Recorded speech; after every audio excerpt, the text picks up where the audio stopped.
morning and welcome back to the channel. Today's chat is about the Carry On films. You either love them or you hate them.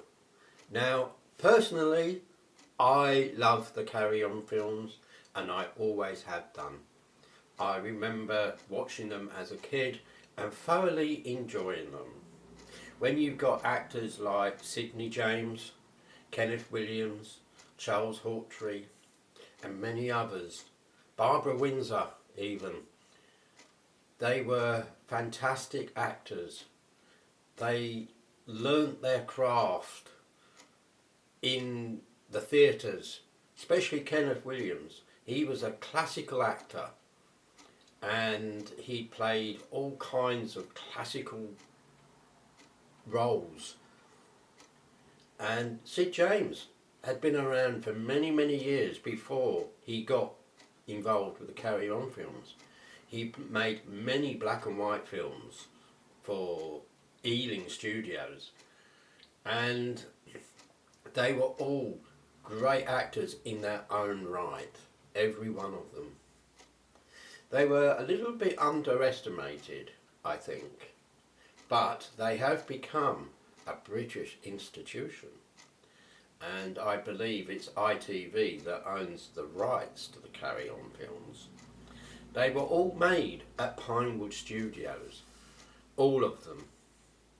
The earlier ones were made by Anglo-British Filmmaking Company, I believe, or something like that. But the early Carry On films were probably the better ones.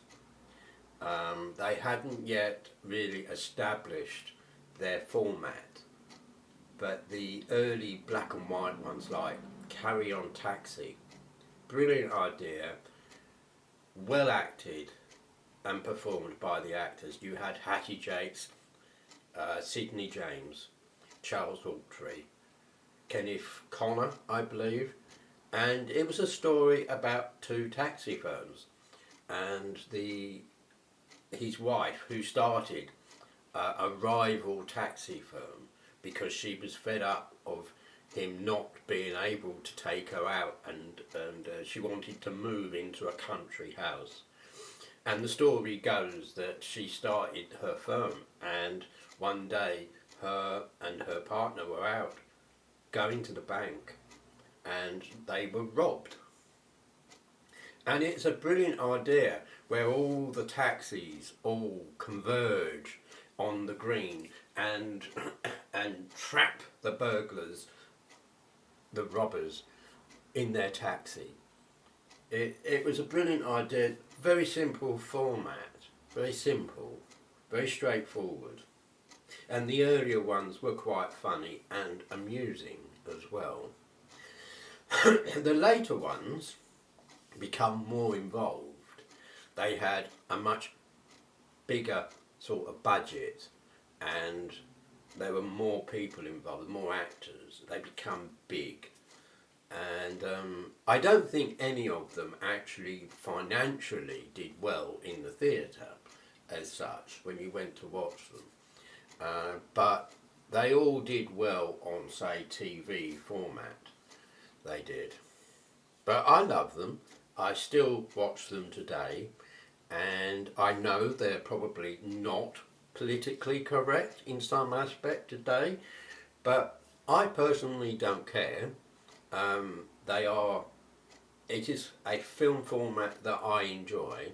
I love that postcard humour that they had, that very simple humour. I know there are lots of people today who would consider them politically incorrect, but they were just very simple films. They weren't meant to offend anyone. They weren't meant to be racist or anything like that, or against women in any way whatsoever. They were just very simple films, like Carry On at Your Convenience, about a toilet company called Boggs, and once again, it was a very simple format, and most of the film was involved around being on strike, because at that time the film was made in the 70s and lots of people were on strike during the 70s. So it featured the strike issue. And then they had the going to Brighton on the firm's outing. Once again, getting drunk and generally being, misbehaving in a way, I suppose. But a lovely film.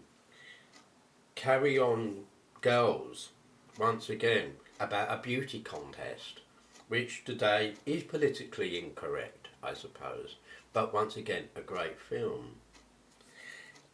Carry On Cleo, nice film, starred a lot of well-known people. And over the years, many famous actors actually appeared in the Carry On films. They did. They were good films, and I would love to see a new one at some point. ITV, if you're watching, make a new one. I want to see another Carry On film. Bye for now.